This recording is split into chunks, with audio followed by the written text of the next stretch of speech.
में आपका एक बार फिर से स्वागत है। आज हम लोग चर्चा करेंगे beta oxidation of fatty acid. Beta oxidation of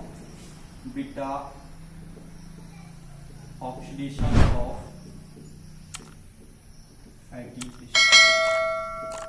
अगर हम लोग सिंपली चर्चा करें फैटी एसिड ऑक्सीडेशन के बारे में, तो it's a degradation process of the fatty acid that involve the sequential removal of two carbon fragments from the fatty acids by the breaking a bond between alpha and beta carbon of the fatty acid chain. If you draw a structure, a simple structure of fatty acid,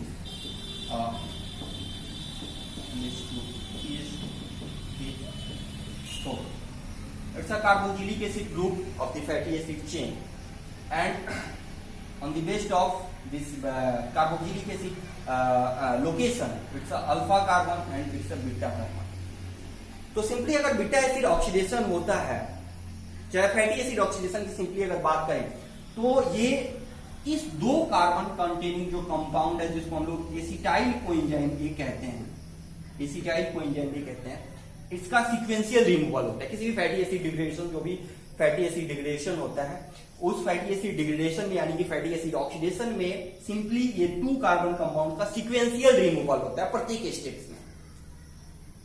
तो चूंकि जब ये दो carbon का removal होगा तो bond यानी कि अल्फा और बीटा कार्बन के बीच जो यहाँ पे बॉन्ड होगा वो ब्रेक होगा, यानी कि इस दौरान हम लोग अल्फा एंड बीटा कार्बन के बीच का जो बॉन्ड होता है वो ब्रेक होता है और two carbon acetyl coenzyme A का तब तक रिमूवल होता है जब तक वो फाइनली आपका फाइनल एंड जो है वो एसिटाइल कोएंजाइम ए नहीं रह जाता। ओके, तो यहां पे ये प्रोसेस होता है।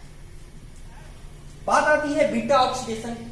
तो बीटा ऑक्सीडेशन प्रोसेस में आपकी ये जो बीटा कार्बन है वो ऑक्सीडाइज होता है।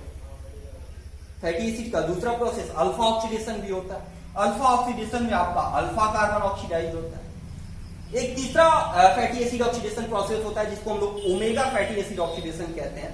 उसमें उसका टर्मिनल कार्बन फॉस्फेट जो है वो ऑक्सीडाइज होता है, वो कार्बोक्सिलिक एसिड ग्रुप में चेंज होता है।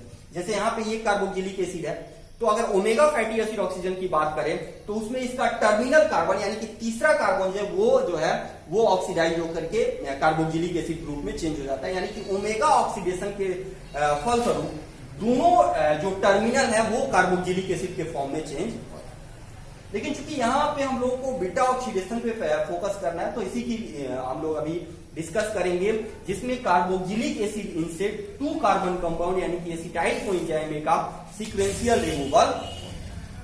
ओके, ये जो प्रोसेस होता है beta oxidation of fatty acid, ये प्राइमरली माइटोकॉन्ड्रिया में संपन्न, प्राइमरली नॉट ऑलवेज, क्योंकि प्रोकैरियोट में ये साइटोसोल में संपन्न, तो यूकैरियोट में ये माइटोकॉन्ड्रिया में संपन्न होता है। यानी इसलिए हम लोग प्राइमरली यूज कर रहे हैं, ऑलवेज की बात नहीं हो रही है यहाँ पे, क्योंकि प्रोकैरियोट के केस में ये साइटोसोल। तो ये जो बीटा ऑक्सीडेशन प्रोसेस है वो कहां पे हो रहा है? ये आपका सेल है, ये आपका माइटोकॉन्ड्रिया, ओके। तो आपका जो बीटा ऑक्सीडेशन है वो यहां पे हो रहा है, ओके। और ये परजेंस कहां पे है? ये परजेंस होता है आपके साइटोसोल। यानी कि फैटी एसिड चेन जो है जिसका बीटा ऑक्सीडेशन होना है वो परजेंस कहां पे है? Cytosol of the cell. लेकिन उसका बीटा ऑक्सीडेशन होगा matrix of the mitochondria. So it needs to transport the fatty acid chain from the cytosol to the matrix of the mitochondria. Okay, तो यहां पे जरूरी होता है कि इस फैटी एसिड चेन को यहां तक ट्रांसपोर्ट किया जाए। ओके, तो ये जो एक मैकेनिज्म होता है जिसके थ्रू ये ट्रांसपोर्ट होता है। तो सबसे इस ये जो प्रोसेस है बीटा ऑक्सीडेशन, उसमें जो पहला प्रोसेस है वो है activation and transport of fatty acid chain. Activation and transport of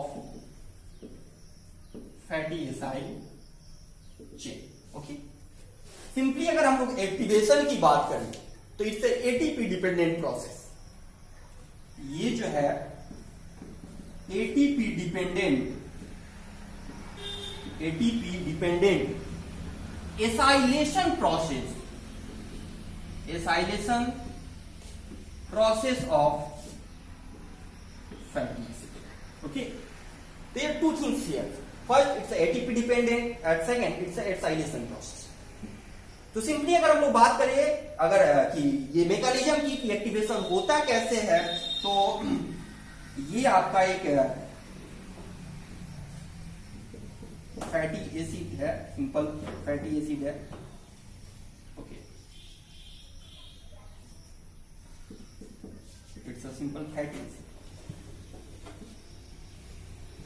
okay, ये आपको एटीपी के प्रेजेंस में with the help of enzyme,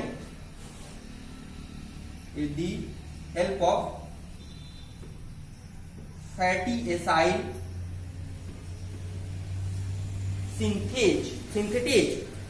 fatty acyl synthetase के प्रेजेंस में, या इसको हम लोग और सिंथेटेज कह सकते हैं, या इसको हम लोग फैटी एसाइल लाइगेज भी कहते हैं, या फैटी एसाइल थायोकाइनेज भी कहते हैं. अलग अलग तरीके से नाम है. फैटी एसाइल सिंथेटेज कहिए, फैटी एसाइल लाइगेज कहिए, या फैटी एसाइल थायोकाइनेज कहिए. तीनों जो भी आप एंजाइम कोई भी आप एंजाइम यूज हो सकता है, उसके प्रेजेंस में ये एक्टिवेट होता है, यानी कि एसाइलेट होता है in the presence of ATP, and finally its form acylated form of fatty acid chain plus AMP plus. Okay, so it's a form of fatty acids that will be transported from the cytosol into the mitochondrial matrix. यही form of fatty acid है जो transfer होगा आपको cytosol of the cells to the mitochondrial matrix. लेकिन एक important thing यहां पे जानना जरूरी है कि आपका जो इनर माइटोकॉन्ड्रियल मेम्ब्रेन होता है वो फैटी एसिड चेन के लिए इम्परमेबल होता है. वैसे फैटी एसिड चेन के लिए जिनमें कार्बन नंबर जो होता है वो 12 से ज्यादा होता है, 12 से कम कार्बन नंबर वाले फैटी एसिड के लिए वो परमिएबल होता है, जबकि 12 से ज्यादा कार्बन नंबर वाले चेन के लिए वो इम्परमिएबल होता है.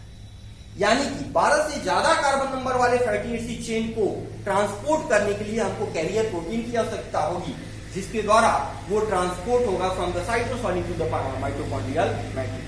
तो आइए जानते हैं कि वो जो जो आपका कैरियर प्रोटीन होता है वो कौन सा प्रोटीन होता है. तो वो जो कैरियर प्रोटीन होता है वो कैरियर प्रोटीन जो होता है, यहां पे वो प्रोटीन होता है कार्निटीन प्रोटीन होता है. अगर कार्निटीन प्रोटीन के केमिकल कंपोजिशन की बात करें तो ये होता है beta hydroxy gamma trimethyl ammonium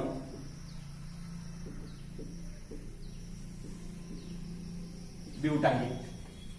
It's a beta hydroxy gamma trimethyl ammonium butyrate that helps to transport a long chain fatty acyl chain from the cytosol of the cell to the mitochondrial matrix. Okay, तो ये जो mechanism होता है जिसके द्वारा ये transport होता है with the help of carnitine, it's called the carnitine shuttle system. तो सिंपल अगर इस शटल सिस्टम की हम लोग बात करें तो ये मान लीजिए कि हमारा साइटोसॉलिक रीजन है, और ये जो हमारा matrix region. Okay, it's a cytosol of the cells, it's a matrix of the mitochondria. Okay, and it's a inner mitochondrial membrane.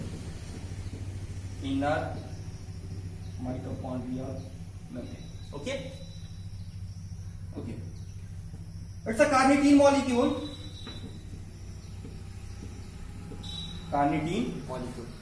In the presence of carnitine acyl transferase,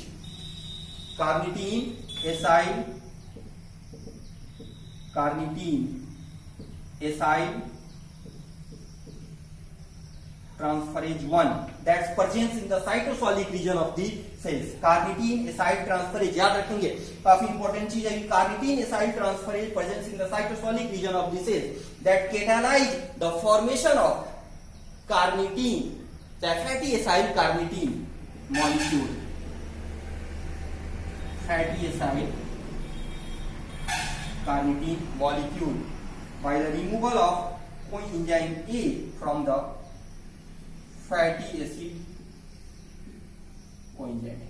Okay, so in presence of carnitine acyl transferase 1 into the cytosolic region of the cells, carnitine molecule converted into the fatty acyl carnitine molecule that transported from the inner mitochondrial membrane with the carrier acyl carrier protein present in the inner mitochondrial membrane, and finally transported into the mitochondrial matrix. Fatty acyl carnitine. In mitochondrial matrix, fatty acyl carnitine converted into the carnitine molecule in presence of carnitine